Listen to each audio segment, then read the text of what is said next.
ભક્તે પાણે વિનયે બેવચ્ચે આલાવે સલ્લાવે ઉચ્ચાસને સમાસને અંતર્ભાષાએ ઉડી ભાષાએ જંકીચી મજ્જ વિનય પરિણામ સમુપા બાયંબા તુભે જાનામ ન જામી સુક્ષામી નુકડા ચામી કમાસ્મનો મંદ્યુમ જામી જાય વિશ્રિયાય હેમંદાવી સુખદમસે પશા ચામી કમાસ્મનો મંદ્યુમ જામી જાય વિશ્રિયાય હેમંદાવી चा कर्म निसम वायना संदिसम संदिशावे इच्छम इच्छामि कमास्मनो वंद्यम जामि जय निसंदामि इच्छा कर्म निसम वायना लेसु इच्छम इच्छामि कमास्मनो वंद्यम जामि जय निसंदामि इच्छारी भगन पसाय करे वायना पसाय सोजी नमो अरिहंताणं नमो सिद्धाणं नमो आयर्याणां नमो उपज्जालानं नमो लोये सब्बसाहूणम् एषो पञ्चनमुक्कारो सब्बपावपनाशनो मङ्गलानं च सब्बेशिं परमं भोगिमङ्गलम् मंगलम भगवान वीरो मंगलम गौतम प्रभु मंगलम स्थूलिभद्राद्या जैनो धर्मोस्तु मंगलम ओंकारं बिंदु संयुक्तं नित्यं ध्यायन्ति योगिना कामदं मोक्षदं चैव ओंकाराय नमो नमः शांत प्राज्ञवरो वक्ता गच्छाधीश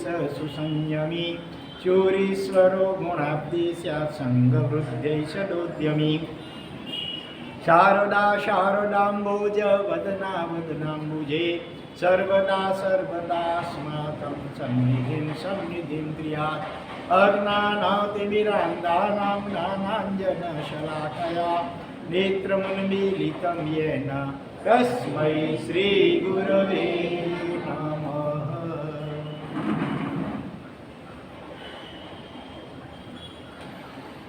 चौशरण गमनं दुःखद गर्या सुखडानुमोजना चैव एष गणो अणवरयं कायभो कुशलहेउति। ગઈકાલથી આપણે આધ્યાત્મિક ત્રિફળા તરીકે ઓળખાતી એક વિશિષ્ટ 6 દિવસીય આરાધનાનો પ્રારંભ કર્યો છે। સૌથી પહેલા છે 4 શરણનો સ્વીકાર। કયા 4 શરણ રાજનભાઈ? હા, કેવલી શું પણ? કેવલી પ્રણીત ધર્મ, સાહુ એટલે સાધુ। 4 શરણનો સ્વીકાર। એમાંથી ગઈકાલે આપણે અરિહંત અને સિદ્ધ બે શરણ સ્વીકારવાની આરાધના કરી। આજે બાકીના 2 શરણ સ્વીકારવાની આરાધના શરૂ કરીએ। પહેલાં પરમાત્માને આપણે 3 ખમાશમણ આપી અને નમોત્તરમ દ્વારા સ્તવના અને વંદના કરીશું, પછી આગળ વધીએ। દર્શનમ દેવદેવસ્ય દર્શનમ પાપનાશનમ દર્શનમ સ્વર્ગસ્વરૂપમ इच्छामि कमाशमनो वंद्यं जामि जय निशियाय इच्छामि कमाशमनो वंद्यं जामि जय निशियाय इच्छामि कमाशमनो वंद्यं जामि जय निशियाय यं किञ्चिनामतीर्थं शग्गे पायालि तिर्यलोयेमि जाईं क्षण बिंबाईं ताईं सपाईं वंतावी। नमोत्तुणं अरिहंताणं भगवंताणं आईगराणं तीर्थयराणं स्वयं संबुद्धाणं પુરુષોત્તમાણં પુરુષસિંહાણં પુરુષવર પુંડરીયાણં પુરુષવર ગંધયત્રીણં લોગોત્તમાણં લોગનાહાણં લોગહિયાણં લોગપરિવાણં લોગપદ્યોગરાણં અભયદયાણં ચક્ષુદયાણં મગ્ગદયાણં શરણદયાણં મોહિદયાણં ધમ્મદયાણં ધમ્મદેશયાણં ધમ્મનાયગાણં ધમ્મશારહીણં ધમ્મવરચાઉરંત ચક્રવર્તીણં અપરિહયવરનાણ દંશણધરાણં વિયટ્ટચઉમાણં જીણાણં ઝાવયાણં તિન્નાણં તારયાણં બુદ્ધાણં બોહયાણં ઉત્તાણં મોહયાણં સબ્બન્નૂણં સબ્બદર્શિણં શિવ મયલ મરુવ મણંત મદ્ગય મવાવાહ મોપરાવિત્તિ સિદ્ધિ ગૈનામદેયં પ્રાણં સંપત્નાણં નમો જીણાણં જીય ભયાણં જેય અય્યા સિદ્ધા જેય ભવિષ્યંતિ ના ગઈકાલે શંપ યવટ્ટમાણા શબ્દે વિહેણ વંદા બોલો વિચકારી ભગવન તુમે અમ્મા બસાઓ કરી ચાર શરણ સ્વીકાર આરાધનામ કરાવેહ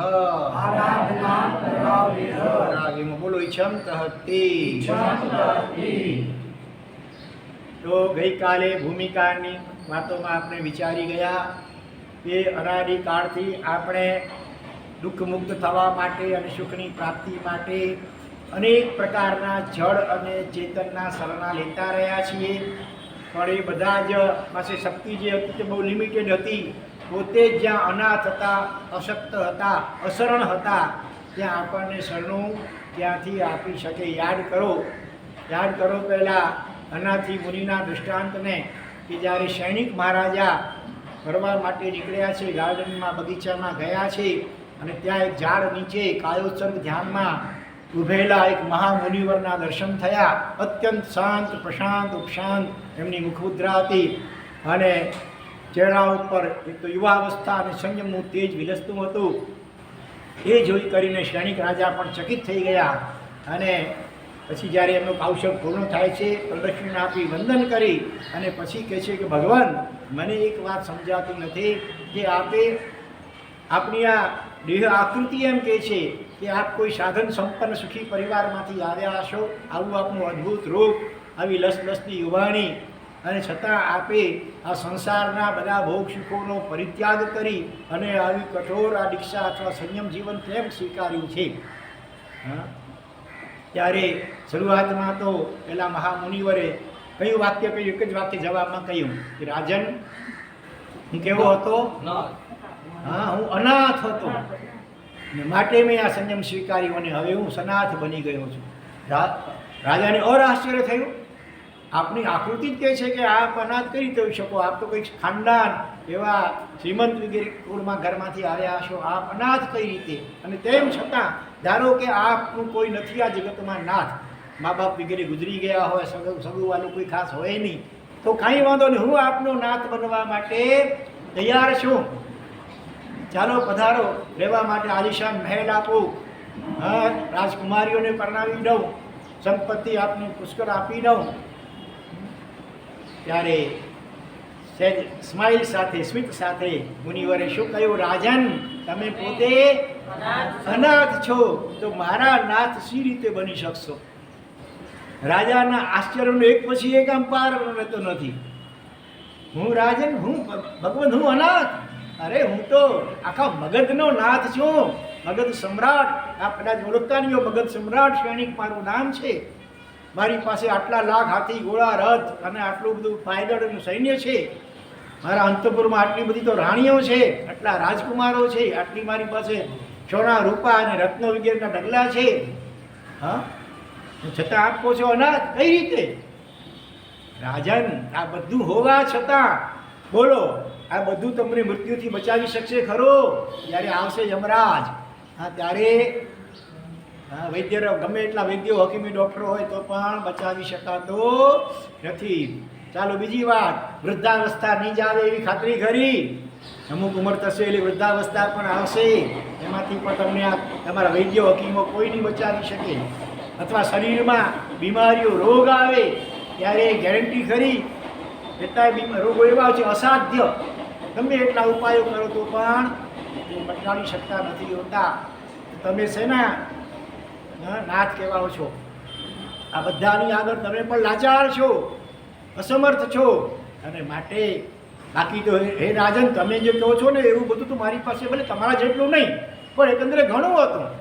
સંપત્તિની મારી પાસે ચિકાર હતી, મારી પાસે પત્નીઓ પણ એક એકથી ચડે એવી રૂપરૂપથી અંબારની ગુણવાન હતી, મારા માતા પિતા પણ એકદમ ખાનદાન હતા, બધું હતું.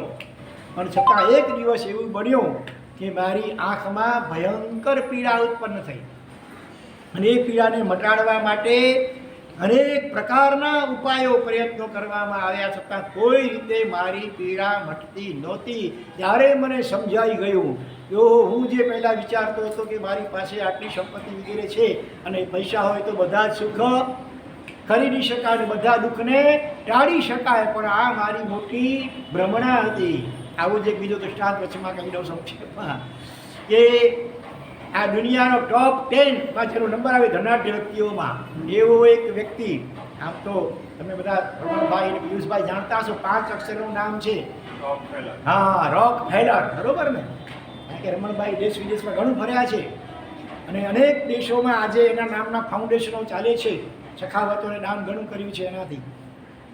પણ એક સ્થિતિ સવારે એવો હતો કે જે એનું આ જ મગજમાં ભૂસું ભરેલું હતું કે પૈસાથી બધા સુખ ખરીદી શકાય અને પૈસા હોય તો બધા દુઃખને દૂર કરી શકાય. પણ જ્યારે આધેડ વયની ઉંમરે એકાએક જે બીમાર પડ્યો છે, બધા ક્વોલિફાઈડ ડૉક્ટરોની પેનલ આખી આવી ગઈ, છતાંય કોઈ એની પીડાને ઓછી પણ કરી શકતું નથી. અને જેને પહેલાં એ માનતો હતો કે વાઇફ ઇઝ લાઈફ, વાઇફ વગરનું લાઈફ તો નકામી, બેકાર, એ પણ ઉજાગરા કરીને થાકી ગઈ અને આખરે એ પણ ઘસઘસાટ સૂઈ ગઈ છે. એકલો વટુલો મધ્યરાત્રિએ પાણીથી બહાર પડેલી માછલી જેમ તરફડિયા મારે એમ આ રોક ફેલર બિચારો પડખા ફેરવ્યા કરે છે. ઘેરના ઇન્જેક્શનો પણ હવે ફેલ જવા લાગ્યા છે, ઊંઘ આવતી નથી, કરવું શું?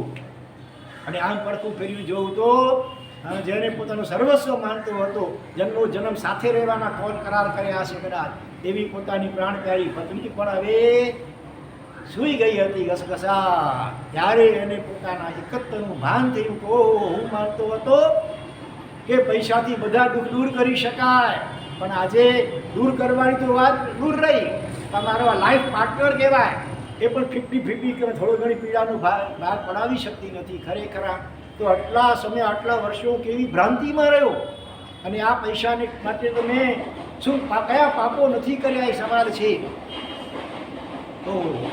ઓ ગોડ સેવ મી.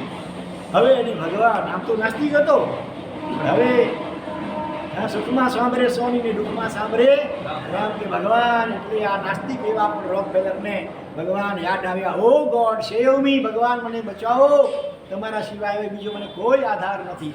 આપણી ભાષામાં કહ્યું અન્યથા શરણમ નાસ્તિ ત્વમેવ શરણમ, ભગવાન આપના સિવાય હવે આ જગતમાં કોઈ મારે શરણભૂત એવું દેખાતું નથી. પત્ની પણ નહીં, પૈસા પણ નહીં, ડૉક્ટરો પણ નહીં, હવે એકમાત્ર તમારો ભરોસો છે, કૃપા કરી મને બચાવી લો. અને જો હું બચી જાઉં તો મારી આજીવિકા માટે ઓછામાં ઓછી મિનિમમ જેટલી રકમ જોઈએ એટલી રાખી, બાકીની તમામ સંપત્તિ મારી પરોપકારના કાર્યો કરનારી એવી સંસ્થાઓમાં અર્પણ કરી દઉં. આવો શુભ વિચાર, શુભ સંકલ્પ જાગ્યો અને એનો પ્રભાવ જુઓ, પ્રાર્થના અને શુભ સંકલ્પનો પ્રભાવ કે એની તબિયત હવે રાત્રે ઘસઘસાટ ઊંઘ આવી થોડી જ વારમાં વગર ગોળી કે ઇન્જેક્શને. સવારના ઉઠ્યું તો એકદમ ફ્રેશ. હા, અને એણે તરત જ ફોન કર્યો, પોતાના સેક્રેટરીને બોલાવ્યો, જલ્દી આવી જા. સેક્રેટરી કે છે મિસ્ટર, સવારના પરમાં બીજો કોઈ મળ્યો? હું જ મળ્યો અમારે મસ્કરી કરવા માટે? ગઈકાલે સાંજે તો હું જોઈ આવ્યો છું, બોક ફરવો બિચારો, બોલવાની શક્તિ નથી, હા, ફોનનો રિસીવર ઉપાડવાની તાકાત નથી, અને એ મને ક્યાંથી બોલી શકે? તમે નકલ કરો છો એની. નહીં, હું રોક ફેલર પોતે બોલું છું, તું જલ્દી આવી જા, દલીલો બધી મૂકી દે, જો તારી નોકરી તને પ્યારી હોય તો.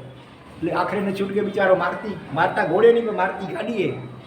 હા, એ આવ્યો, ડોરબેલ વગાડ્યું, દરવાજો ખુલ્યો, એકદમ ફ્રેશ જોયું એને આશ્ચર્ય થઈ ગયું કે હું સ્વપ્ન જોઉં છું કે સત્ય? ક્યાં રોક ફેલરનું ભૂત તો નથી ને? રોક ફેલર મરી ગયો હોય હવે આવી સ્થિતિમાં, અને એનું ભૂત કદાચ આવો દેખાવ કરતો હોય. પણ આખરે એણે શરૂઆતમાં તો પોતાને શરીરને આમ ચીમટો ભરીને જોયું કે ઊંઘમાં તો નથી, સ્વપ્નમાં તો નથી ને પેલા, પણ ખાતરી થઈ ગઈ કે સ્વપ્ન તો નથી. આખરે રોકફેલરે એને કહ્યું જા જલ્દીમાં જલ્દી, એને કહ્યું ચેકબુક લઈ આવજે. લઈ આવ્યો તો હા, એના ઉપર કે તું અત્યારે આખી અમેરિકામાં ફરી વળ અને જે એવી સંસ્થાઓ હોય, હોસ્પિટલો હોય, અનાથ આશ્રમો વગેરે હોય, બીજી પણ જે સમાજ સેવા કે પરોપકારના કાર્યો કરતી હોય એવી સંસ્થાઓ એડ્રેસ અને એમને કેટલી રકમની જરૂરિયાત છે આખું લિસ્ટ બનાવીને જલ્દીમાં જલ્દી મારી પાસે હાજર કર, મારે બધાને દાન આપવું છે. એ સાંભળીને તો બધાને ઓર આશ્ચર્ય થયું કે જે માણસે જિંદગીમાં ચમડી તૂટે પણ ડમડીને છૂટે એની જેમ જ્યારે પણ કોઈ સારા કાર્યમાં કશું વાપર્યું નથી અને એ આજે કહે છે કે આખા અમેરિકામાં જેટલી આવી સંસ્થાઓ એના લિસ્ટ લઈ આવ અને મારે દાન આપવું છે. આશ્ચર્યનો પાર ન રહ્યો. આખરે ગયો, થોડા દિવસોમાં પાછો આવ્યો, આખું લિસ્ટ બતાવ્યો. એણે આ બાજુ ચેકબુક તૈયાર રાખી હતી સહી કરીને કે ફટાફટ આંકડા ભરી નાખ જેને જેટલા જરૂર છે અને મોકલાવી દે. એમ કરવામાં આવ્યું, પણ વધુ આશ્ચર્ય ત્યારે થયું કે એમના મોટા ભાગના ચેક શું થયા, રિબાઉન્સ થયા, પાછા આવ્યા. બેંક પહેલે તો ચિકાર હતી એની, છતાં પણ પાછા આવ્યા. કારણ શું બન્યું હશે ખબર છે? મોટા ભાગની સંસ્થાઓ તરફથી જવાબ શું મળ્યો પિયુષભાઈ?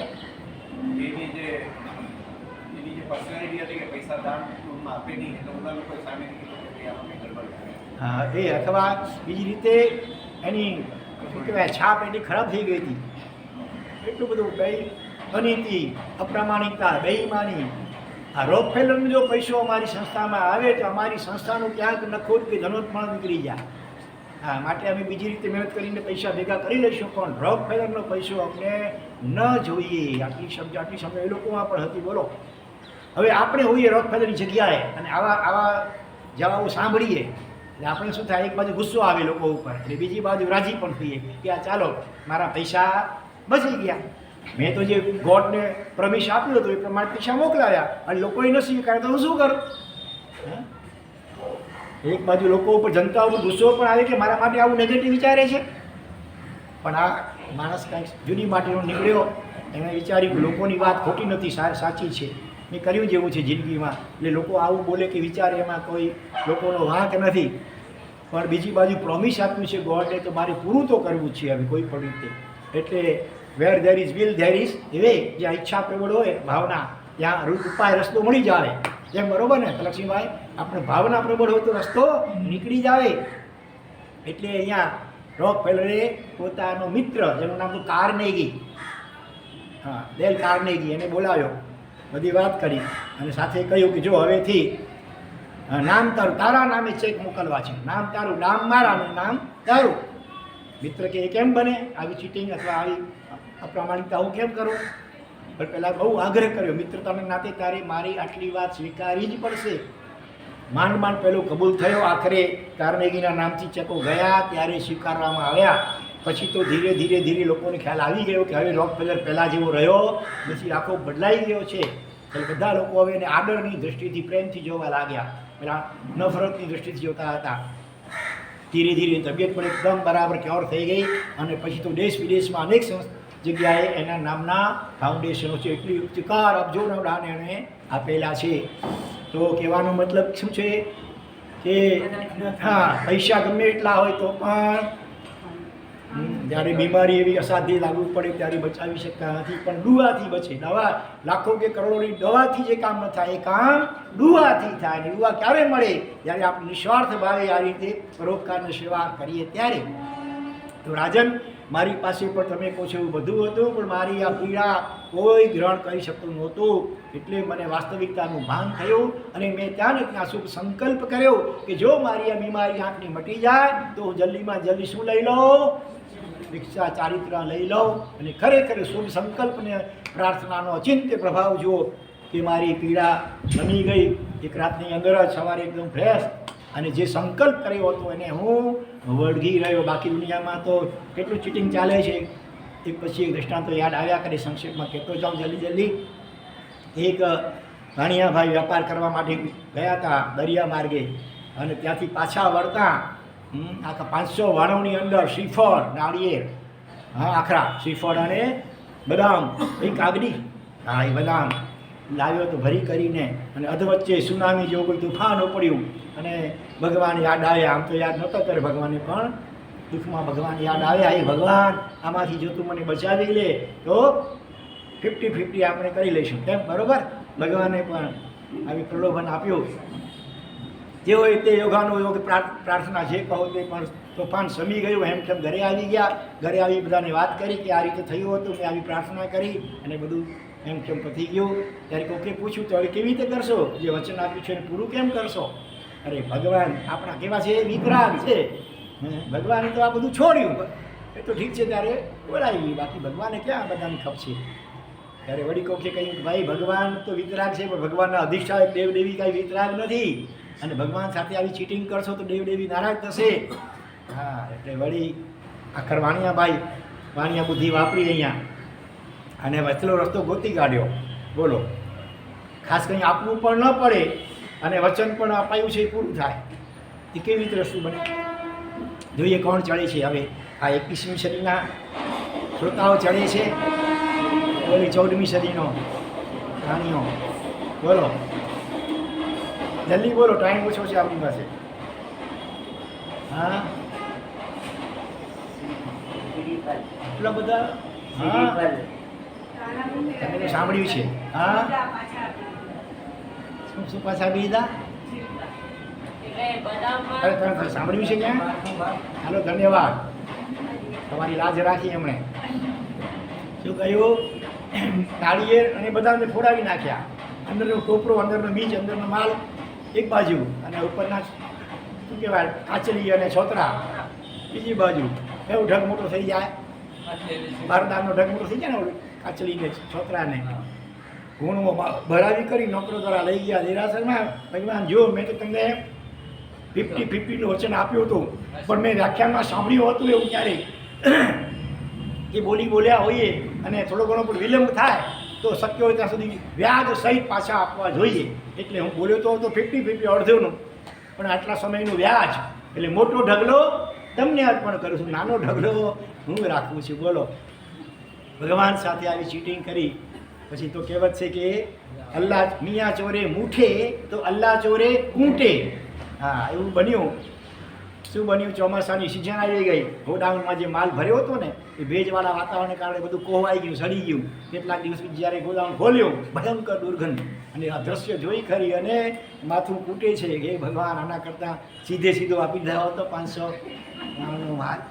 બબ પછતાએ ક્યાં હુએ ચીડિયા ચૂક ગઈ ખેત રાંડ્યા પછીનું ડાપણ નકામું.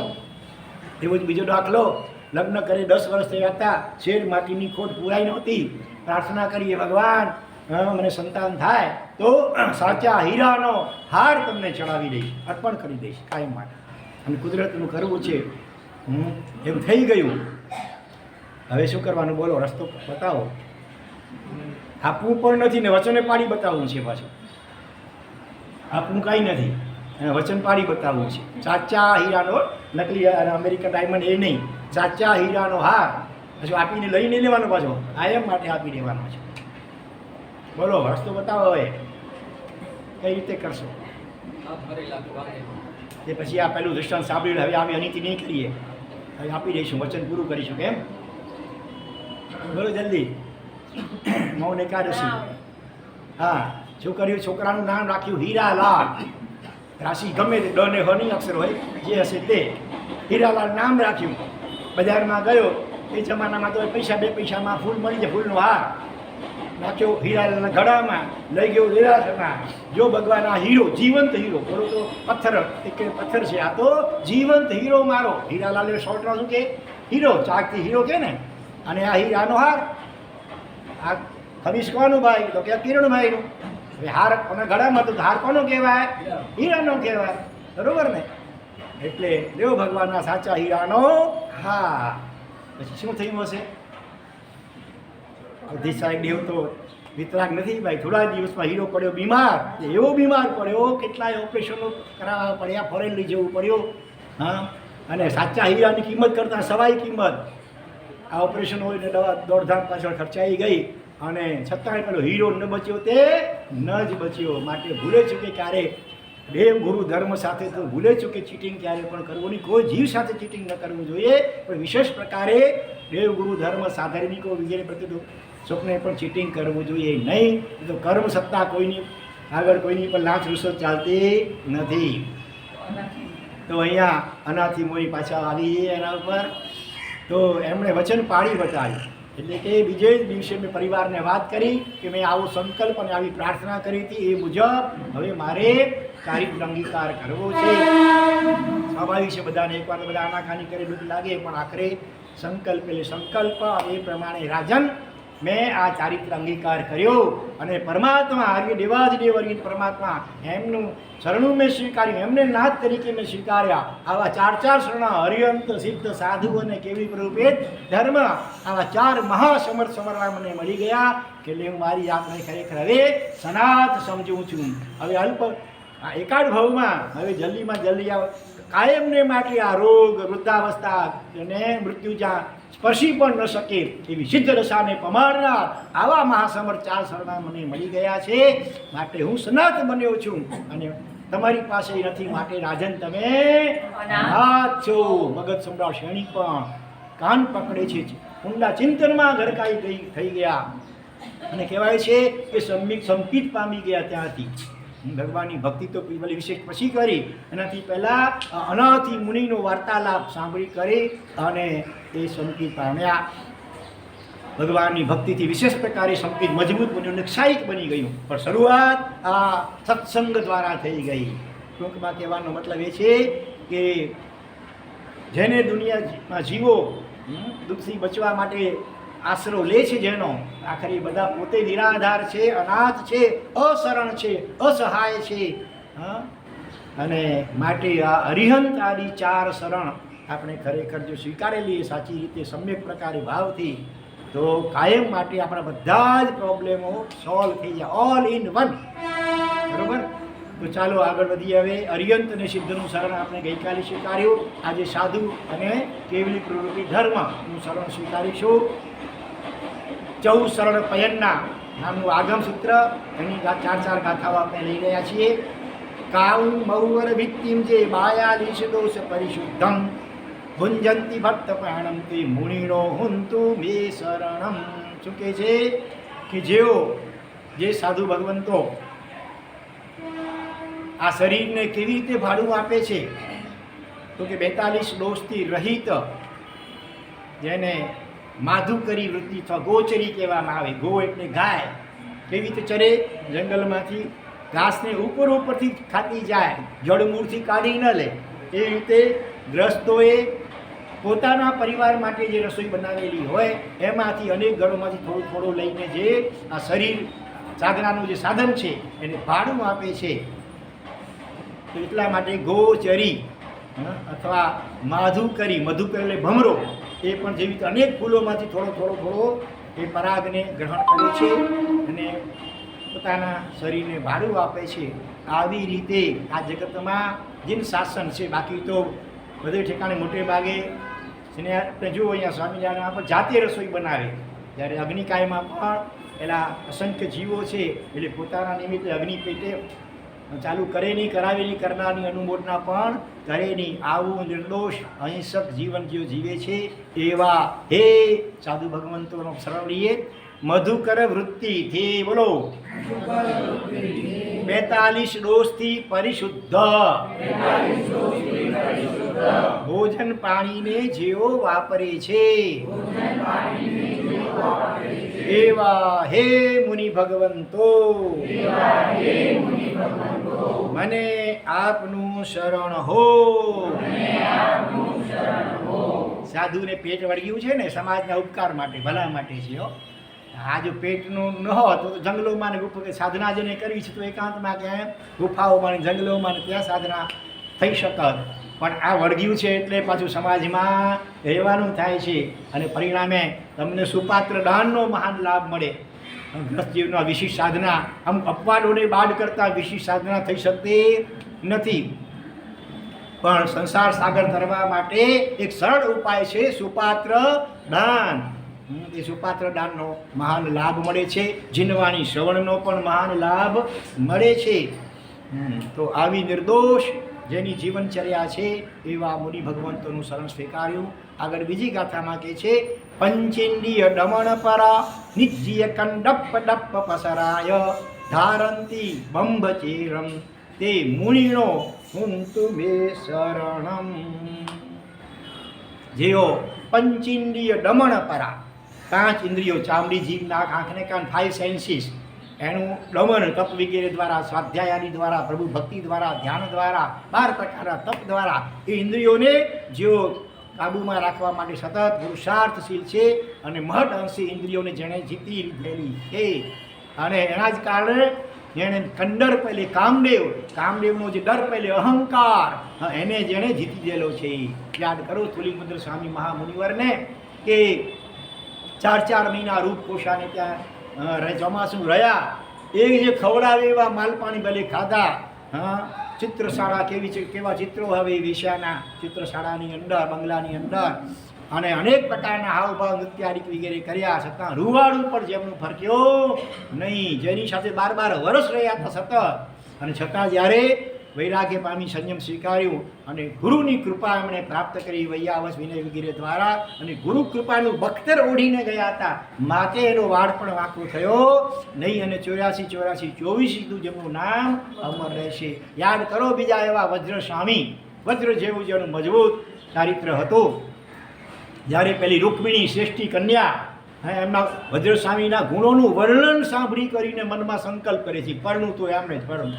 બિચારી ભોળી કન્યા બધી સમજતી નથી કે હવે આ તો સાધુ ભગવાન છે ને આચાર્ય પદને પ્રાપ્ત થયેલા હતા આની ઉંમરમાં, અને એની સાથે લગ્ન ક્યાંથી થઈ શકે. પણ બસ મન છે ને, આ મનનું એવું અવળચંડું મન છે. એકવાર હઠે ચડ્યું એટલે પછી ક્યાં કણે જો હઠ કરી હઠકું તો વ્યાલ તણી પરે વાંકું કુંથુજી ન મનડું કીમઈ ન બાજે. યોગીરાજ આનંદગંજીએ કુંથુનાથ ભગવાનના સ્તવનમાં આ મનની ખાસિયત તો આપ્યો હું વર્ણવી છે.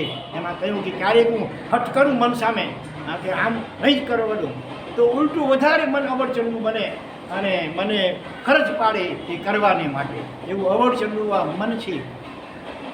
એટલે પેલી કન્યા કોઈ રીતે માનવા તૈયાર નથી, ને પિતા પણ સમજાવે છે પણ નથી માનતી. આખરે ન છૂટકે પિતા કોટ્યાધિપતિ, આ કરોડ કેટલી 99 કરોડ કેટલીક સોનામરો લઈ કરી અને આખરે પોતાની કન્યાને સાથે લઈ કરી, રૂકમિણી કન્યાને ઉપાશ્રયમાં જાય છે વજ્રસ્વામી પાસે, ને નમસ્કાર કરીને પછી કહે છે, ભગવાન હું સમજું છું કે જે વાત કરીશ તે અયોગ્ય છે, પણ શું કરવું, મારી આ કન્યા એ જ્યારથી આપના ગુણો સાંભળ્યા, નજરે જોયા પણ નહોતા, ખાલી ગુણો સાંભળીને એટલે અને મને એનું હઠે ચડ્યું છે કે પરણું તો આ વજ્રસ્વામીને પરણું, નહીં તો આજીવન કુંવારી રહીશ.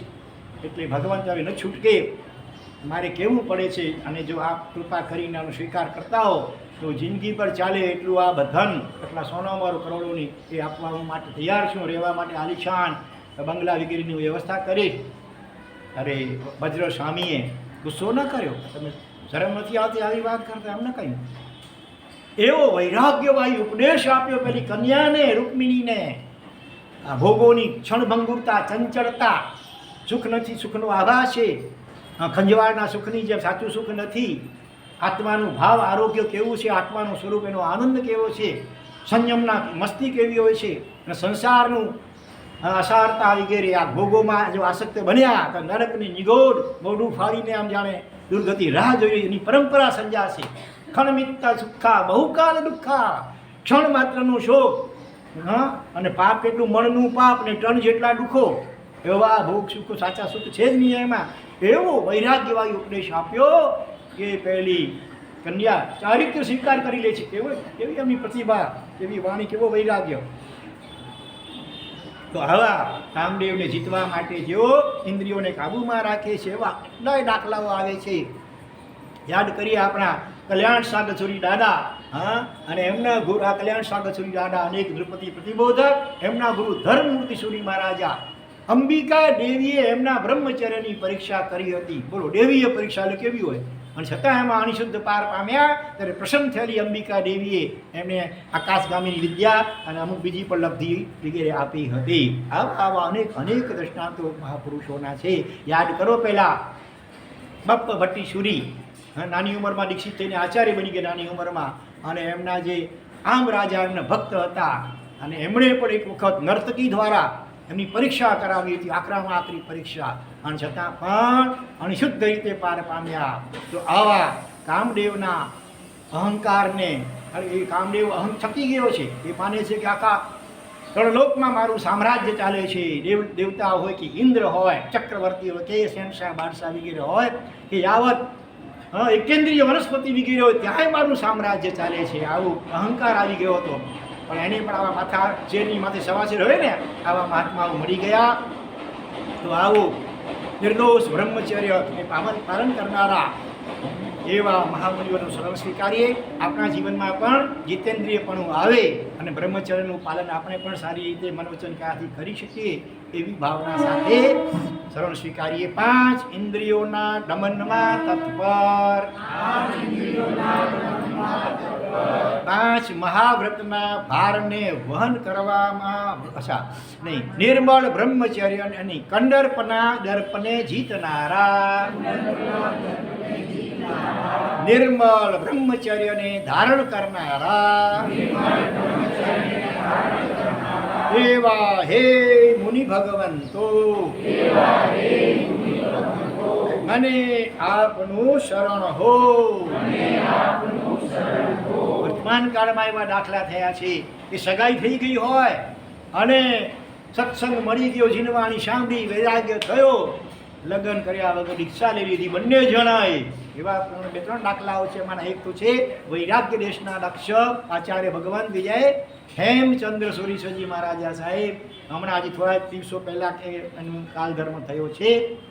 મોટી ઉંમરે સગાઈ થઈ ગયો, પોતે ગ્રેજ્યુએટ હોય, કન્યા પણ સમજો ગ્રેજ્યુએટ હોય, એક જ દેશના સાંભળી ભુવન ભાનસોરી આચાર્ય ભગવંતની વૈરાગ્ય પામ્યા અને સજોડે ચારિત્ર સ્વીકાર કરી લીધું.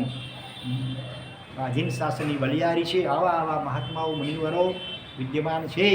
તો એમનું શરણ સ્વીકારીએ. આગળ કહે છે જે પંચ સમી સમિયા પંચ મહવ્વય ભરુવહણ વસહા પંચમ ગઈ અણુરત્તા તે મુનિનો હુંતુ મે શરણ. આમાં 5-5ની 3 બાબતો આવી.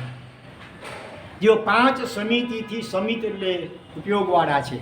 જીવ રક્ષા માટે 5 સમિતિના નામ. રાજેન્દ્રભાઈ બોલશો? કોણ બોલશે? જગદીશભાઈ બોલશો? 5 સમિતિના નામ. પહેલી, ચાલો જેમને આવડે બહેનોનો ગણના બધા ભેગા બોલો. પહેલી સમિતિ કઈ? બીજી, ત્રીજી, ચોથી અને 5મી પારિક્ષાપણી. ઈરિયા એટલે ઝેણાપૂર્વક, સંક્ષેપમાં વ્યાખ્યા ઝેણાપૂર્વક ચાલવું. ભાષા એટલે ઝેણાપૂર્વક હિતમિત પથ્ય શાસ્ત્રાનુસારી બોલવું. એષણા એટલે નિર્દોષ આહાર ગ્રહણ કરવો અને આદાન નિક્ષેપ કોઈ પણ વસ્તુ લેવી કે મૂકવી હોય તો ઝેણાપૂર્વક પ્રમાદની દૃષ્ટિ જોઈને મૂકવાની. અને પારિક્ષાપનિકા બિનજરૂરી વસ્તુનો નિકાલ, વિસર્જન પણ કોઈ જીવની વિરાધના ન થાય એ રીતે ઝેણાપૂર્વક કરવું. આ 5 સમિતિઓ જેમના જીવનમાં ડગલે ને પગલે વણાઈ ગયેલી છે. અને પંચ મહવ્વય ભર ઉપવરણ સ્વસહા 5 મહાવ્રતોના ભારને વહન કરવામાં જો વૃષભ સમાન શક્તિશાળી છે. 5 મહાવ્રત કયા? પ્રાણાતિપાત, મૃષાવાદ, દાન. આ 5 મહાવ્રતો છે. પ્રાણાતિપાત ને મૃષાવાદ ને વ્રતારા. શું હા કરો છો? આ તો આશ્રવ છે. આશ્રવ મોટા દોષ છે. એનાથી વિરમણ. પ્રાણાતિપાત વિરમણ વ્રત, મૃષાવાદ વિરમણ વ્રત. પ્રાણાતિપાત એટલે હિંસા, મૃષાવાદ એટલે અસત્ય. આ બધાથી મન, વચન અને કાયાથી કરણ કરાવવાને અનુબોધન 9 પ્રકારે. હિંસા, જોડ, ચોરી, મૈથુન ને પરિગ્રહ 5 પાપ સ્થાનકોનું સેવન કરવું નહીં, કરાવવું નહીં, કરનારની અનુમોદના પણ કરવી નહીં. 5 મેરુ પર્વતનો ભાર ઉપાડવો એટલો કઠિન, એના કરતાં પણ અનિશુદ્ધ રીતે આ મહાવ્રતોનું પાલન કરવું મન વચન કાયાથી વધુ કઠિન કહ્યું છે. પણ દેવગુરુની કૃપાથી બધું સરળ બને છે. આવા 5 મહાવ્રતો એ પ્રતિજ્ઞાનું વહન કરવા માટે સમર્થ છે. યાદ કરો એક દૃષ્ટાંત. એક ભિખારી અને ખાવા માટે ભલે દીક્ષા લીધેલી સમજો. એ સંપ્રતિનો પૂર્વભાવની વાત નથી, આ બીજી વાત છે. અને જ્યારે ભગવાન મહાવીર સ્વામીના લગભગ સમયની વાત છે. અભયકુમાર મહામંત્રી સૈનિક મહારાજાના સમયની વાત છે. અને આ કઠિયારા જેવા લગભગ એકદમ ગરીબ કઠિયાર અધિકારીની પણ. અને દીક્ષા લીધા પછી જ્યારે ગોચરી વરવા નીકળે છે ને એટલે કેટલાય અજ્ઞાની જીવ હોય, ભિખારી સાધુ હોય, કઠિયારો સાધુ ખાવા માટે દીક્ષા લીધી, ખાવા માટે દીક્ષા, આવું બધું છે કહીને એને ચીડવા પ્રયત્ન કરે છે. પણ દેવગુરુની કૃપાથી ક્ષમતાપૂર્વક કોઈ પ્રતિકાર કરતા નથી. હું તો સાધુ સમણો હું સાધુ છું, મારાથી કંઈ ક્રોધ ન કરાય, ક્ષમતા રાખે છે. પણ ધીરે ધીરે ઉપસર્ગ વધવા લાગ્યા. કોઈ વળી કાંકરી ચાલુ કરવા લાગ્યો, કાંકરી મારી, ધૂળ ઉડાડ વગેરે. આખરે એમને છૂટી ગુરુ મહારાજને કહેવું પડ્યું, ભગવાન આ સ્થિતિ છે બહાર, અને કદાચ મારી ક્ષમતા ન ટકે, માટે આપણે અહીંથી કંઈક અન્યત્ર વિહાર કરી જઈએ તો કેમ? ગુરુએ કંઈ આશ્વાસન આપું, બધું સારું થશે, ચિંતા ન કરતા. બીજી રીતે સવારના અભયકુમાર વંદન કરવા આવ્યા. ચહેરો ગંભીર જોયો ગુરુ મહારાજનો, પૂછે છે, ભગવાન શું વાત છે? તબિયત બરોબર નથી, કોઈ ચિંતા, કોઈ ટેન્શન, શું કાજ છે? કંઈ નહીં. પહેલાં તો ટાળવાની કોશિશ કરી, બહુ આગ્રહ કર્યો, શ્રાવકનું કર્તવ્ય હોય. એટલે એમણે આગ્રહપૂર્વક પૂછ્યું ત્યારે કહ્યું કે ભાઈ આ પરિસ્થિતિ, હા, એમ પહેલાં એમ કહ્યું, અમે આવતીકાલે અમારો વિહાર છે. અરે ભગવાન, આપ તો પહેલાં હજી 2 દિવસ પહેલાં કહેતા હતા કે 15 દિવસની સ્થિરતાની ભાવના છે, સંભાવના છે, અને આજે કહો છો કાલે વિહાર. પછી એમણે હળવેથી આ બધી વાત કરી કે શાસનની પ્રભાવના કરતા પણ અમારા સહવર્તી એક નાનકડા ભલે સાધુ આજ્ઞા કાં ન હોય, એમની સમાધિ કેમ ટકે એ અમારું પહેલું કર્તવ્ય છે. આવી સ્થિતિ છે, માટે અમારે વિહારની ભાવના છે. ભગવાન કૃપા કરો, 1-2 દિવસ રોકાઈ જાઓ, અને જો પરિસ્થિતિમાં સુધારો ન થાય તો પછી ભલે આપને યોગ્ય લાગે એમ વિહાર કરી શકશો. ભલે. દંડેરો પીટાયો, નગરના હજારો લોકો બધા ભેગા થયા, અને ચોકની અંદર 3 મોટા ઢગલા, સોનાના, રૂપાના અને રત્નોના કે હીરાના 3 ઢગલા કર્યા હતા. અભયકુમાર હતા મંત્રીશ્વર, અને લોકો બધા આશ્ચર્યચકિત થઈ ગયા. લોકોની આંખો પડી ગયો, આવી પ્રભાવના મળશે આજે આપણને, વ્યાખ્યા ન મળે તો. હા, ચિત્ર એમ જ પડી હોય પછી તો. અને અભયકુમારે ઉદ્ઘોષણા કરી, જો જેમને પણ આ જોઈતું હોય બધું અનલિમિટેડ લેવાની છૂટ છે. જેવું છૂટ ભલે લે, લોકો આમ હમણાં જલ્દી લઈને બધું લેલું, કારણ કે સબો ખામોશ ઉભા રહો. એક સરસ સાંભળી લો પહેલાં, અને તે ગ્રહણ કરી શકશે કે જે જિંદગીભર આવી પ્રતિજ્ઞા લે. 5 મહાવ્રતોની પૂરી વાત ન કરી, ભલે એમણે ત્યાં કહ્યું કે જિંદગીભર પછી પૈસા કે કોઈ પણ પ્રકારની, પૈસા કે સોનું રૂપું હૈયા, અને અડશે નહીં. જિંદગીભર માટે જે વિજાતીયનો સ્પર્શ નહીં કરે, નાની ઉંમર કાં હોય ન હોય, અને જિંદગીભર અગ્નિનો પ્રયોગ નહીં કરે, આવી પ્રતિજ્ઞા જે લેવા તૈયાર હોય એ આ ગ્રહણ કરી શકે. લોકોએ વિચાર્યું જિંદગીભર પૈસાને અડવું જ નહીં, બિલકુલ વિજાતીને પણ અડવું જ નહીં, બિલકુલ અગ્નિનો ઉપયોગ બિલકુલ ન કરો. આ બધું તો કઈ રીતે શક્ય બને? એ લોકો બધા વિચારમાં પડી ગયા. ત્યારે અભયકુમારે ગંભીર સ્વરે કહ્યું, તો સાંભળો, આટલી હજારોની સંખ્યામાં તમે હોવા છતાં એક કોઈ માઈનો લાલ કે બેન તૈયાર થતા નથી આ સ્વીકારવા માટે, આટલું પ્રલોભન હોવા છતાં. તો પછી શું અધિકાર છે કોઈને? કદાચ કોઈ ગરીબ હોય ને દીક્ષા લીધી હોય તો તમારે આંગળી ચીંધવાની કે ખાવા માટે દીક્ષા લીધી છે, તમને આટલું મોટું પ્રલોભન છે તોય તૈયાર થતા નથી. અને એ મહાત્માએ તો 5 મહાવ્રતો જિંદગીભર મનોવચન કાયાથી, હિંસા, જૂઠ, ચોરી, વૈથુન, પરિગ્રહનો ત્યાગ, અને બીજી કેટલી નાની મોટી પ્રતિજ્ઞાઓ એની સાથે આવી જાય. રાત્રિ બધુનો ત્યાગ, વ્યસનનો ત્યાગ, મહોત્સવનો ત્યાગ વગેરે, નાટક જોવાની વગેરે, જિંદગીભર પગે ચાલવું વગેરે. હા, અને જે લોકો આ મજાક મસ્કરી કરતા હતા ને, બધાના માથા નીચા થઈ ગયા. ખબરદાર કે હવેથી કોઈ એને આંગળી પર ચીંધી છે તો બીજે દિવસથી મહારાજ નીકળે છે વરવા. જે લોકો મજાક મસ્કરી કરતા હતા ને, હાથ જોડી મધ્યાહન વંદનાની સાહેબ પધારો, ના બાપો, સાહેબ ના બાપો, બિછામી નીકળો, અમારી ભૂલ થઈ ગઈ, અમને ખબર નહોતી, અજ્ઞાન અને હતા. એટલે અહીંયા કહે છે પંચ મહબ્બય ભરુભણ વસા, 5 મહાવ્રતોનો ભાર વહન કરવા માટે જો વૃષભ સમાન તાકાત શક્તિવાળા છે. બીજો એક દાખલો પણ યાદ આવે છે. એક ઠેકાણે કંઈક ટેકરી કે ડુંગર ઉપર કંઈક મંદિર બનાવવાનું હતું, અને મોટા મોટા પથ્થરો એ જમાનામાં માથે આમ ઊંચકી ખભા ઉપર લઈ જવાના હતા. કોઈક એવો પહેલવાન હતો, અને એ લઈ જતો હતો આમ મજૂર તરીકે ભલે. અને રાજાએ કેવડાવ્યું હતું કે જેમાં એમ્બ્યુલન્સ પસાર થતી હોય ને ત્યારે બધા બીજા વાહનોને જગ્યા આપી છે ને, સાઈડમાં થઈ જાય, એટલે ઇમરજન્સી છે કેસ. તો એવી રીતે રાજાએ હુકમ કર્યો હતો, આ વ્યક્તિ જ્યારે ઉપર ચડતી હોય ને ત્યારે કોઈએ પણ રસ્તો, બધાએ રસ્તો એને આપી દેવાનો, ખસી જવાનું, કોઈ એનો રસ્તો રોકવો નહીં, એને મોડું ન થવું જોઈએ. અને એ રીતે જ્યારે પેલો જઈ ગયો હતો યુવક, ત્યારે સામેથી એ જ કેડીથી એક મુનિરાજ નીચે આવી રહ્યા હતા. એને જોઈને આ સાઈડમાં ખસી જાય છે, મુનિરાજને જવા આપે છે. કોઈ કે રાજા આગળ ચાળી ખાધી. રાજાએ પૂછ્યું કેમ આવું કર્યું ભાઈ? ભગવાન, આ તો કાંઈ ભાર નથી, એ મહાત્મા આવા જિંદગીભર મેરુ પર્વતથી વધારે ભારે એવા પંચ મહાવ્રતો સમજણ થોડીક હતી એટલે કહ્યું એણે કે આનું વહન કરી રહ્યા છે મારા કરતાં મારા માટે અને આપણા માટે પણ બધાને માટે એ વંદનીય છે, માટે મેં એને રસ્તો આપી દીધો. બરાબર. તો આવા 5 મહાવ્રતોના ભારને વહન કરવા માટે જેઓ સમર્થ છે અને 5મી ગતિમાં જેઓ અનુરક્ત છે. 5મી ગતિ કઈ? 4 ગતિ સંસારની. હા, દેવ મનુષ્ય તિર્યંત્ય નરક, આ સંસારની 4 ગતિ બે દિવસ પહેલાં આપણે વિચાર્યું હતું. બરાબર. અને એનાથી છેલ્લી 5મી ગતિ એટલે મોક્ષ. હા, એની લગ્ની જેમને લાગેલી છે. માટે આપણને પણ એ 5મી ગતિ પ્રાપ્ત કરવી છે. 5 મહાવ્રતોનું પાલન કરવાની શક્તિ પ્રાપ્ત કરવી છે. નાના નાના નિયમો લઈએ છીએ તે પણ સરખી રીતે આપણે ઘણીવાર પાડી શકતા હોતા નથી. તો એ લીધેલા વ્રતો નિયમોનું સારી રીતે પાલન કરવાની આપણામાં શક્તિ આવે. 5 સમિતિ વગેરે અષ્ટપ્રવચન માતાનું સારી રીતે પાલન કરી શકીએ એવી ભાવનાથી આપણે શરણ સ્વીકારીશું. જે 5 સમિતિઓથી યુક્ત છે, 5 મહાવ્રતના ભારને વહન કરવામાં વૃષભ સમાન છે. 5મી ગતિ મોક્ષ પ્રત્યે અનુરાગવાળા છે. એવા હે મુનિ ભગવંતો, મને આપનું શરણ હો. ચોથી ગાતા. જે ચત્ત શયલ સંગા સમમણિતણ મિત્ત સત્તુણો ધીરા સાહંતી મુખ મગ્ગમ તે મુનિણો હુંતુ મે શરણમ.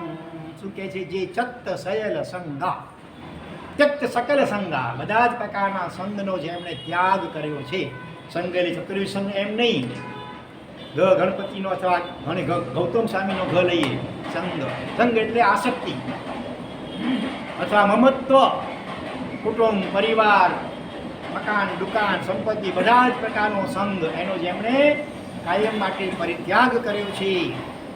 અને સમમણી તણ મિત્ત સત્તુણો, જેમને માટે મણી, કિંમતીમાં કિંમતી મણી, કોઈનું હીરો વગેરે કાનો હોય, હીરા માણેક રત્ન વગેરે.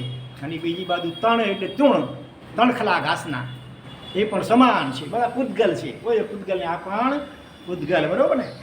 રજગણ કે રિદ્ધિ વૈમાનિક દેવની સર્વે માન્યા પૂતગલ એક સ્વભાવ જો અપૂર્વ અવસર એવો ક્યારે આવશે. રજકણ હોય, ધૂળ હોય કે વૈમાનિક દેવલોકની સમૃદ્ધિ, બધા આખરે બધા પ્રત્યે સમાન ભાવ મને ક્યારે આવશે. આખર તો પૂતગલ છે ને, એ પૂતગલ ને આ એ પૂતગલ છે. અને પૂતગલ તો પરિવર્તનશીલ છે, નાશવંત છે. એટલે અને એવી જ રીતે મિત્ર શત્રુનો, મિત્ર હોય કે શત્રુ હોય, કોઈ સામૂહિક વ્યક્તિ નહીં પ્રત્યે સમાન ભાવવાળા મહામુનિવરો કેવા હોય યાદ કરો. માથે ધગધગતા અંગારા ચિતામાંથી ધર્યા હતા, માટીની પાડ બાંધીને. કોના ઉપર? ગજસુકુમાર મહામુનિ ઉપર. કોણે ધર્યા હતા? સ્વામિન સસરાએ. અને છતાં કેવું પોઝિટિવ વિચાર્યો, ઉપકારી તરીકે વિચાર્યા. ત્યાં મને મોક્ષની પાઘડી બંધાવી રહ્યા છે, મારો કર્મક્ષેના મને સહાયક બની રહ્યા છે, ખરેખર ઉપકારી, પરમ ઉપકારી છે મારા. આવું પોઝિટિવ થિંકિંગ કર્યું. પરિણામે ક્ષમતા ટકી અને તરત કેવળ જ્ઞાનને મોક્ષને પામી ગયા.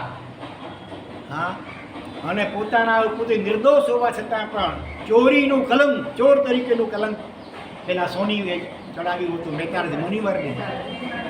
છતાં ક્રોંચ જીવની રક્ષા ખાતર પોતે કહેતા નથી કે ભાઈ જવલા મેં નથી લીધા, પણ પેલું પક્ષી ચણી ગયું છે, કહેતા નથી. આવા અને એમને પણ ઉપકારી માને છે. કોઈ ભાવમાં મેં એને પરેશાન કર્યો છે, માટે આજે આ હિસાબ મારી સામે આવ્યો છે ઇત્યાદિ વિચારે અને સમભાવને દાન કરી રાખે છે. રાજાએ ગેરસમજોથી ચામડી ઉતારવાનો હુકમ આપ્યો છે. પોતાના સિપાહીઓને જાઓ પહેલાં સાધુની ચામડી ઉતારી આવો. અને સિપાહીઓ જ્યારે રાજાનો આદેશ સંભળાવે છે ત્યારે પણ પહેલાં કયા મુનિવર? ખંડક મુનિવર શું કહે છે પેલા સિપાહીઓને કે ભાઈઓ રાજાનો હુકમ છે, આવો. દલીલ નથી કરતા. રાજાને પૂછો તો ખરા કે મેં શું ગુનો કર્યો છે? કશું જ નહીં, મારા કર્મનો ઉડાય. અને હું કઈ સ્થિતિમાં રહું તો તમને આ ચામડી ઉતારવામાં અનુકૂળતા રહે. વિચારો તો ખરા. હું આમ બેસું તો તમને અનુકૂળતા રહેશે, કે આમ પદ્માસન આમ સભાસનમાં લેટી રહું તો તમને અનુકૂળતા રહેશે, કે આ મહારાજની જેમ આમ ઊભા રહું કાઉશકમાં તો તમને અનુકૂળતા રહેશે. કારણ કે તપસ્યાને કારણે લોહી માંસ તો સુકાઈ ગયા છે, આ મારા કર્કશ કઠોર હાડકા તમને ક્યાંક બાધારૂપ ન બને એ માટે હું કઈ રીતે રહેવું તમને અનુકૂળ રહે. બોલો, આવા મહાપુરુષ નથી રાજા ઉપર દ્વેષ કરતા, નથી સિપાહી ઉપર દ્વેષ કરતા, નહીં તો આવા મહાતપસ્વીમાં તો લબ્ધિ સિદ્ધિ હોય ઘણીવાર. આમ જોડે તે જોડે છે આ નીકળે અગ્નિની જ્વાળાઓ અને બાળી શકે, પણ નહીં. તો આવા શત્રુને મિત્ર પ્રત્યે સમાન દ્રષ્ટિવાળા, હા, અને મણી અને કણખલા પ્રત્યે પણ સમાન દ્રષ્ટિવાળા, વંદક નિંદક સમગણે, કોઈ વંદન કરે ને કોઈ નિંદા કરે, કોઈ પ્રશંસા કરે, બંને પ્રત્યે સમભાવ અને સમદ્રષ્ટિવાળા. સાધુનું વિશેષણ આવતું હોય છે વાસી ચંદન કલ્પ. વાસી એટલે વાસી ખોરાકની જેમ વાસી નહીં, વાસી એટલે વાંસલો. વાંસલાથી કોઈ શરીરને છેદે આમ ચામડી ઉતારે સાધુની, અને બીજો આવે ચંદનથી લેપ કરે, ભક્તિ કરે. આ રીતે બંને પ્રત્યે સમાન દ્રષ્ટિવાળા. ચંદનને જેમ કોઈ છોલે તો એને સુગંધ આપે, જેમ આવો કોઈ ઉત્સર્ગ કરે એના પ્રત્યે કરુણા વર્ષાવે, પ્રેમ વર્ષાવે.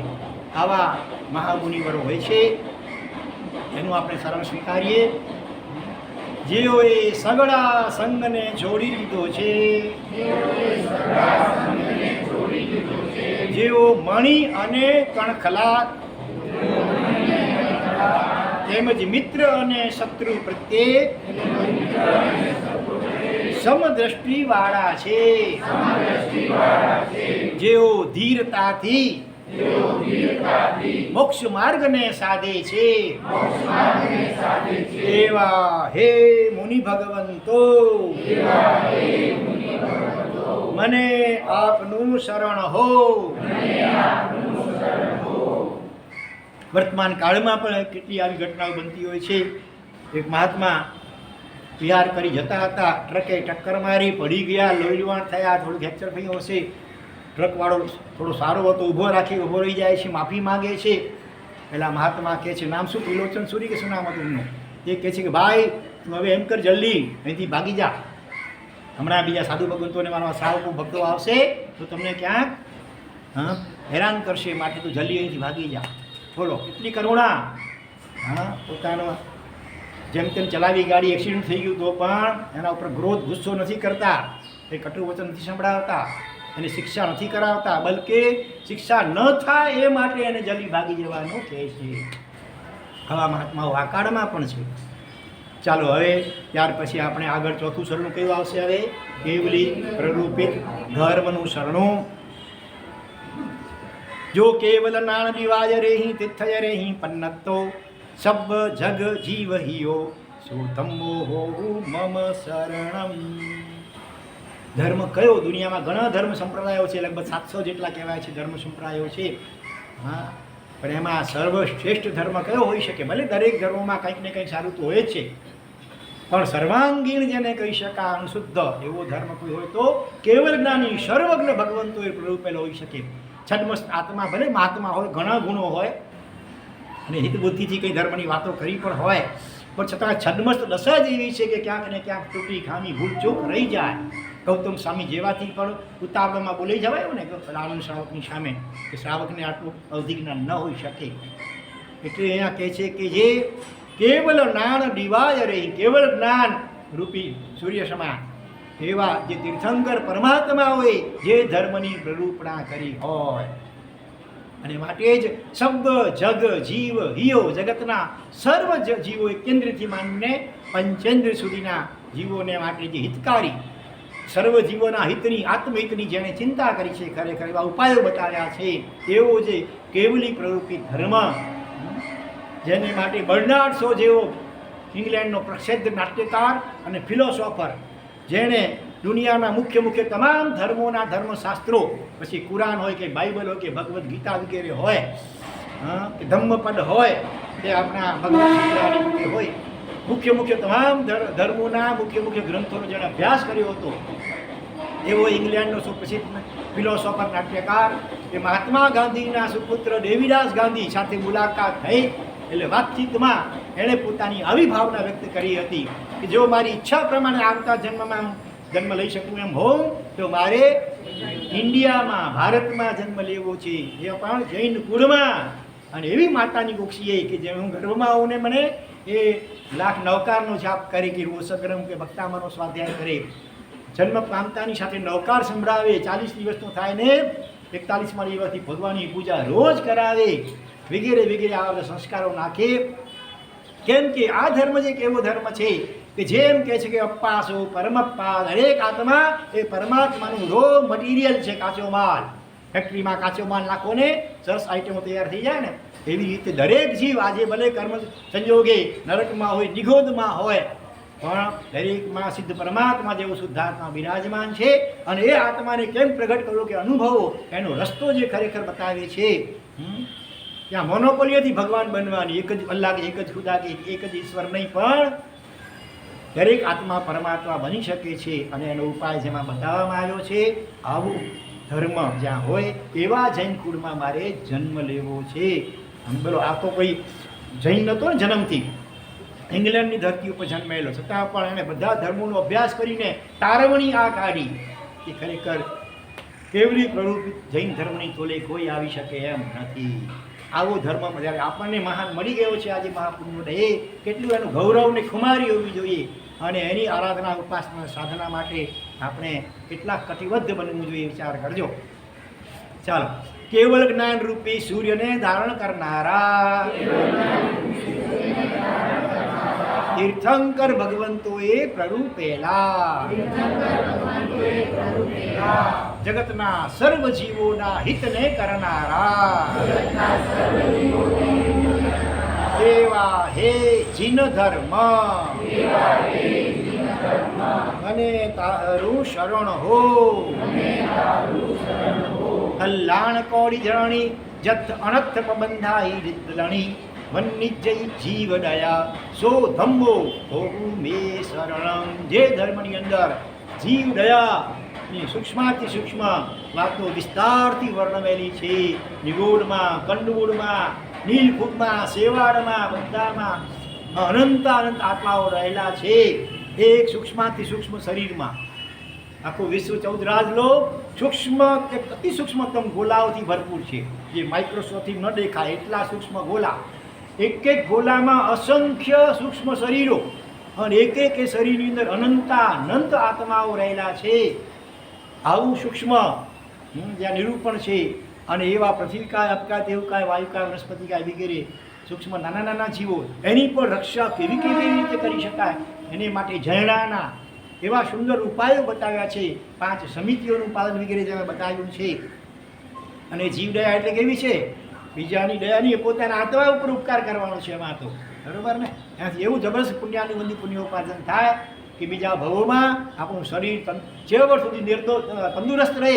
100 વર્ષ કે નથી ઉપર પણ ઉંમર થાય તો એ ચશ્માની જરૂર ન પડે, લાકડીની જરૂર ન પડે, ક્યારેય દવા કે ગોળી પણ લેવી ન પડે, એવું તંદુરસ્ત શરીર મળે જો જીવદયા સારી પાડી હોય તો. અને નાની ઉંમરમાં પણ જો તબિયતમાં રોડા રહેતા હોય તો નક્કી સમજવું કે કોઈ ભાવમાં આપણે જીવોની વિરાજના ખૂબ કરી છે, એનું આ પરિણામ છે. પણ હવેથી જાગ્યા ત્યાંથી સવાર સમજીને બને એટલી વધુ ને વધુ જીવ રક્ષા કરો. તો કરોડો કલ્યાણોને ઉત્પન્ન કરનારી, અનર્થોની પરંપરાને દળી નાખનારી દેવી જીવ દયા જેમાં વર્ણવવામાં આવી છે, એવા હે જીન ધર્મ, અને ભવ ભવ તાહરું શરણું હોજો.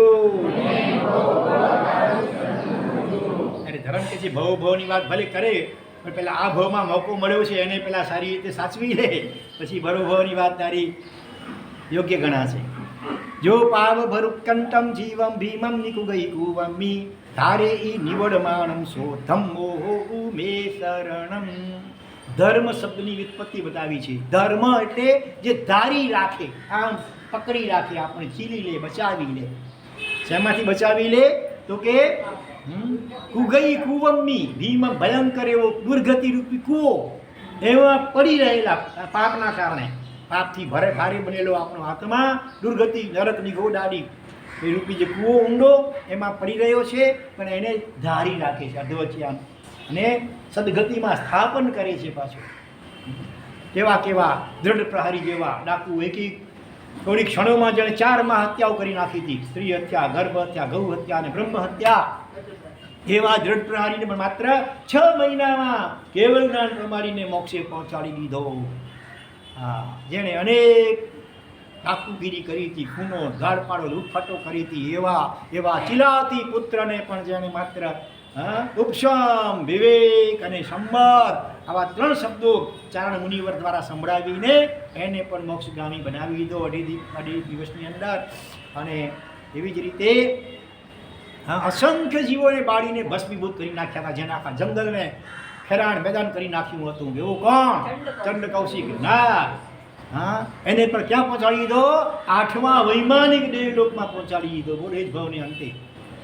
આવી રીતે અગણિત કે અનંત જીવોનો જેને સદગતિમાંથી બચાવી કરી અને સદગતિમાં સ્થાપન કર્યા છે.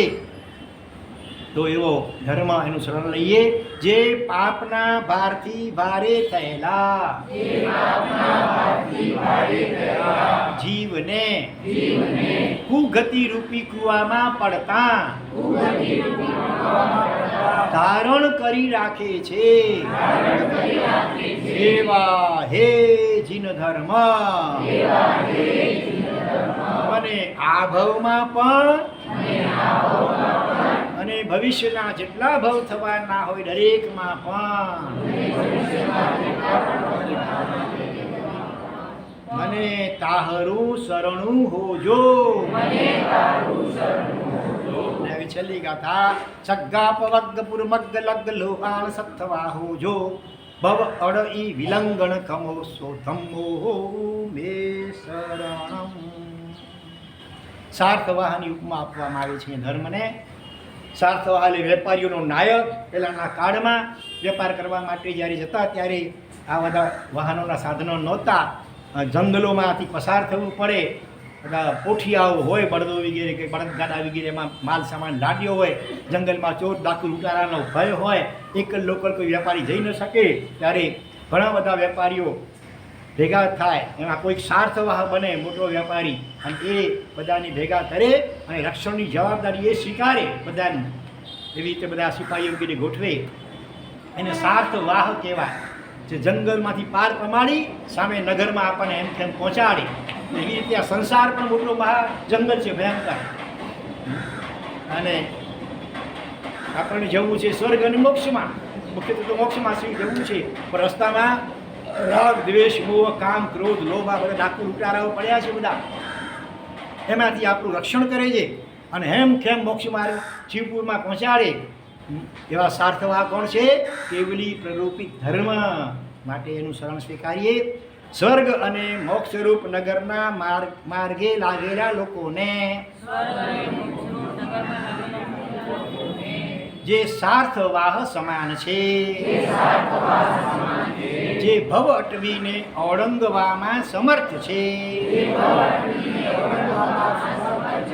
એવા હે જીન ધર્મ. અને આ ભવમાં પણ જિંદગીના અંતિમ સમયે પણ અને જ્યાં સુધી મોક્ષ ન થાય ત્યાં સુધી પ્રત્યેક ભવમાં તારું શરણ મળજો.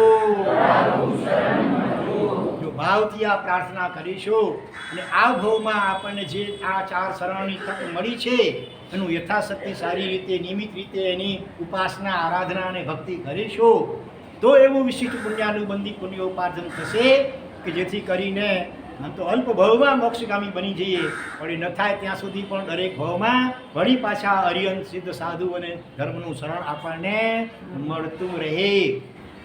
એટલે આ ભવમાં આપણે અત્યારે આ તો એક જેમ કોર્ટ મેરેજ થાય ને, સહી સિક્કા થઈ જાય તો જરાક વાર થોડીક વારનું કામ, પછી એ સંબંધને નિભાવવા માટે જિંદગીભર એકબીજાને અનુકૂળ થવું પડે, વફાદાર રહેવું પડે, આપેલા વચન નિભાવવા પડે. એવી રીતે આ અત્યારે કોર્ટ છે, આ સમજો ને. અત્યારે આ વિધિ ચાલે છે, વિધિ થઈ રહી સમજો. પણ હવે આ થયું એટલે બધું પતી ગયું. હવે ગમે એમ જીવવાનું નહીં. હવે આ ચારેયને અને આપણે બને એટલી વિશેષ ઉપાસના કરવાની છે. હરિયન પરમાત્મા સ્થાપના નિક્ષેપ મળ્યા છે. રોજ દર્શન, વંદન, પૂજન, ડગલે પલે પ્રભુની આજ્ઞા લક્ષ્યમાં રાખી જીવન જીવવાનું અને પ્રભુનું નામસ્મરણ પણ કરતા રહેવાનું. હા, સિદ્ધ પરમાત્મા, હા, સતત એનું સ્મરણ કરવાનું. મારો આત્મા ભગવાન તમારા જેવો છે.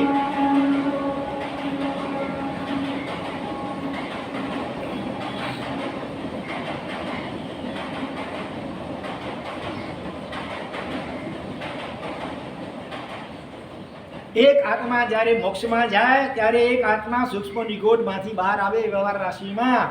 તો એ રીતે પણ સિદ્ધ ભગવંતનો કોકનો આપણા ઉપર ઉપકાર છે ને, અનંત ઉપકાર છે.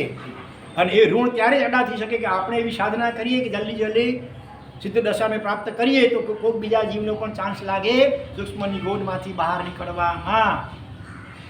અને સિદ્ધ ભગવંતનું પણ ધ્યાન કરવાનું.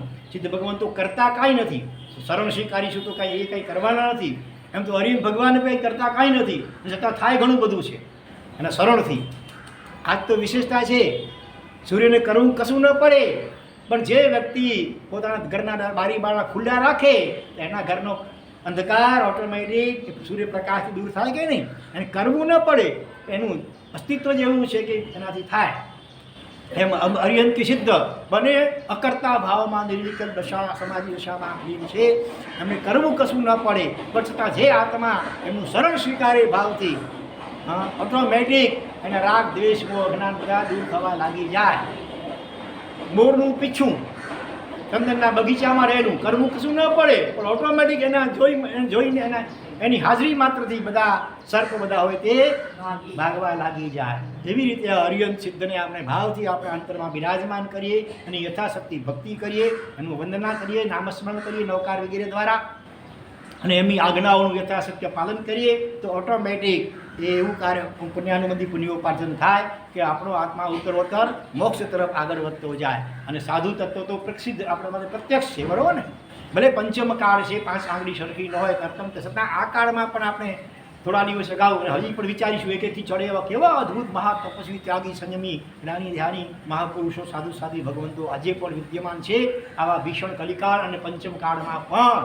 તો એ રીતે સાધુ તત્વ તો આપણી સમક્ષ છે, તો એની પણ બને એટલું સત્સંગ કરીએ, જીનવાણી શ્રવણ કરીએ, સુપાત્ર દાન વૈયાવચારી દ્વારા ભક્તિ કરીએ તો એવું પુણ્યાનુબંધી પુણ્યોપાર્જન થાય કે આપણને પણ જલ્દીમાં જલ્દી આ જ ભાવમાં અથવા છેવટે નેક્સ્ટ ભાવમાં સાધુપણું જલ્દી ઉદયમાં આવે અને એ સાધુપણાનું સુંદર પાલન કરવાની શક્તિ પણ મળે. અને કેવલી પ્રવૃત્તિ ધર્મ એ આપણને અત્યારે જે મળ્યો છે તો એનું પણ દાન શીલ તપ ભાવ અથવા તો સમ્યક દર્શન જ્ઞાન ચારિત્ર અને તપ એનું યથાશક્તિ સુંદરમાં સુંદર આરાધના કરીએ.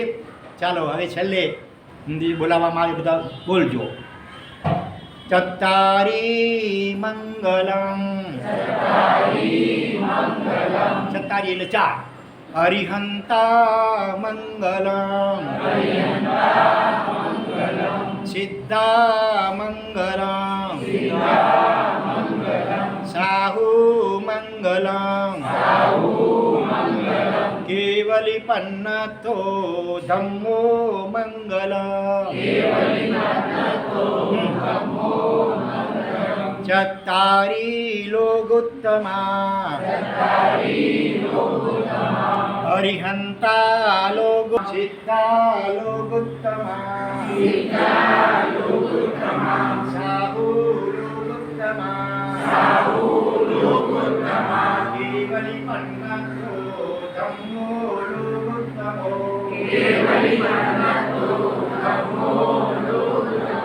ચત્તારી શરણં પ્રવજ્જામિ, અરિહંતે શરણં પ્રવજ્જામિ, સિદ્ધે શરણં પ્રવજ્જામિ, સાહુ શરણં પ્રવજ્જામિ, કેવલી પન્નતં ધમ્મં શરણં પ્રવજ્જામિ,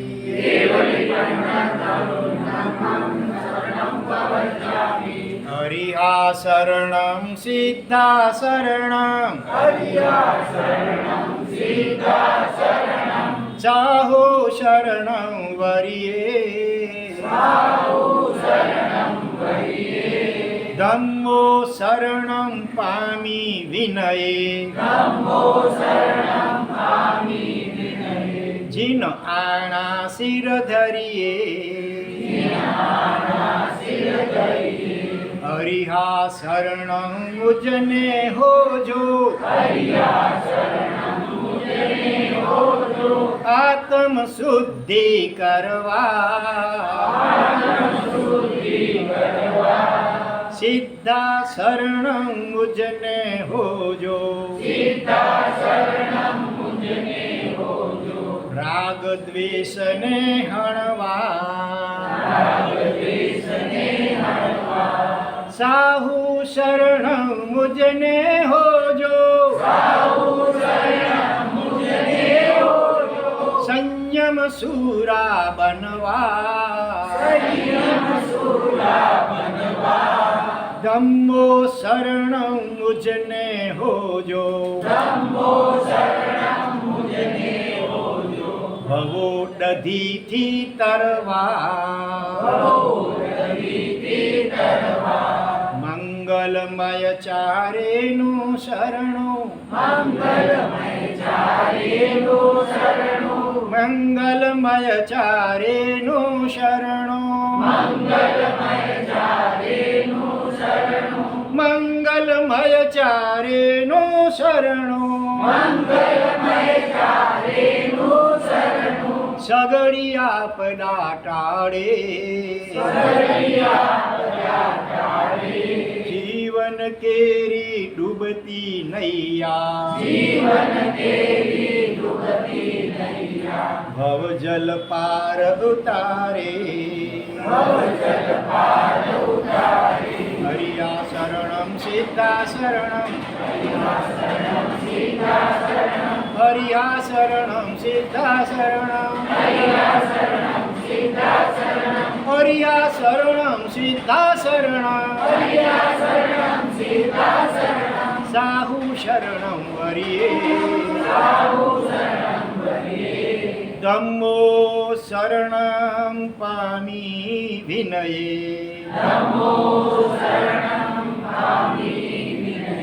જીન આણા શિર ધરીએ આવડે છે કોઈને આ ચત્તારી મંગલમ વગેરે? સારું, તો રોજ રાત્રે સૂતા પહેલાં દિવસે પણ અનુકૂળતાએ બોલી શકો.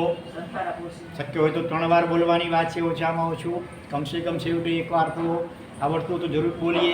એ સિવાય પણ મુજને 4 એ શરણા હો, જો ગઈકાલે આપણે બોલાવ્યું હતું સાહેબજી કોઈ રચના હરિહંત સિદ્ધ સાધુ જીન ધર્મસાર પ્રભુ મુજ શરણા હો, એ 4 આ કંઠસ્થ કરવા જોઈએ. એ સિવાય અમૃત વેલની સજ્જાય બહુપાદ્યાસી યશોવીજી મહારાજ રચાયેલી છે, એમાં પણ આ 3 બાબતો આવે છે. 4 શરણ, કૃષ્ણોદ્ધરા, શુકૃતની અનુમોદના. આવડે છે કોઈને? ગુજરાતી ભાષામાં છે અમૃતવેલની સજ્જાય ચેતન જ્ઞાન અજુ વાળીએ ટાળીએ મોહ સંતાપરે વગેરે. બરોબર?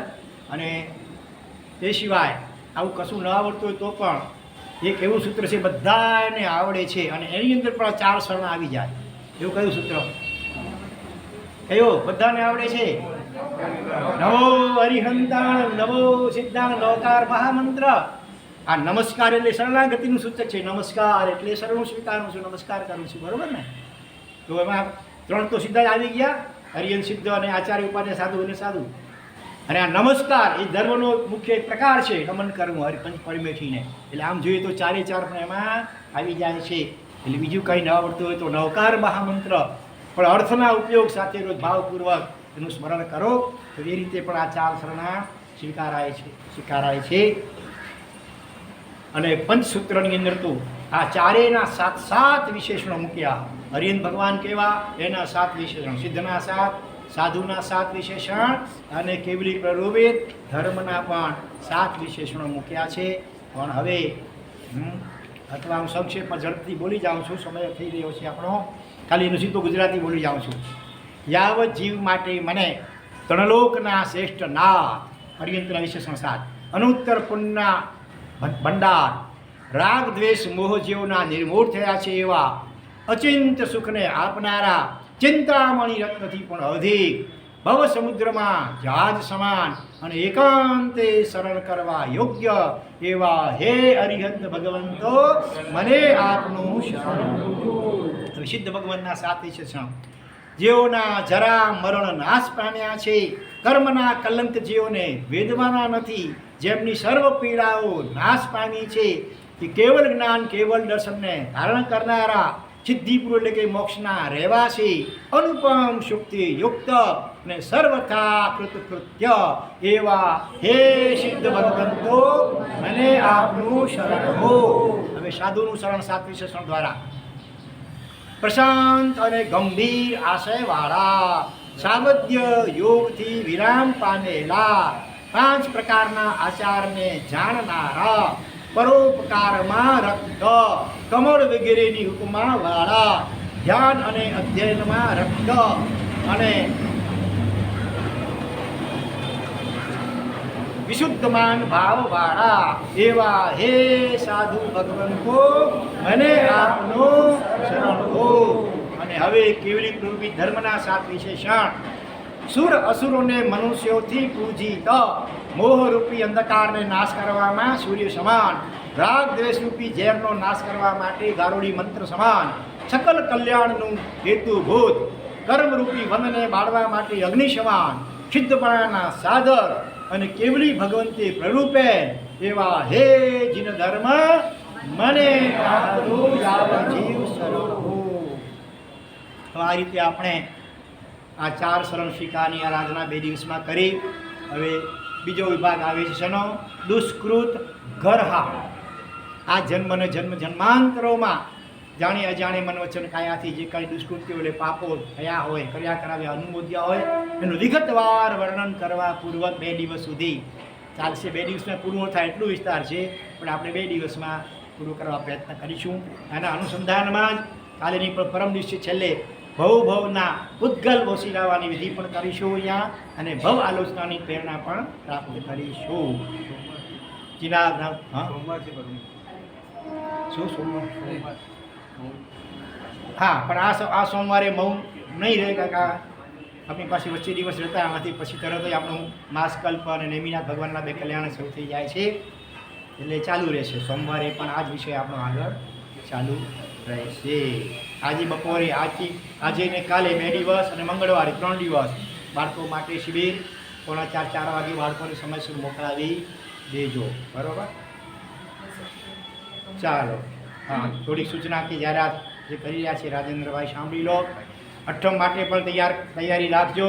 આપણે નેમિનાથ ભગવાનના 2 કલ્યાણ માસધર અને સાથે 54 વર્ષી તપના તપસ્વી સમ્રાટ જીન શાસન શિરોમણી ગચ્છાધિપતિ આચાર્ય ભગવાન શ્રીબાન ગુણોદય સાગર સુરીસજી મહારાજાની પ્રથમ વાર્ષિક પુણ્યતિથિ.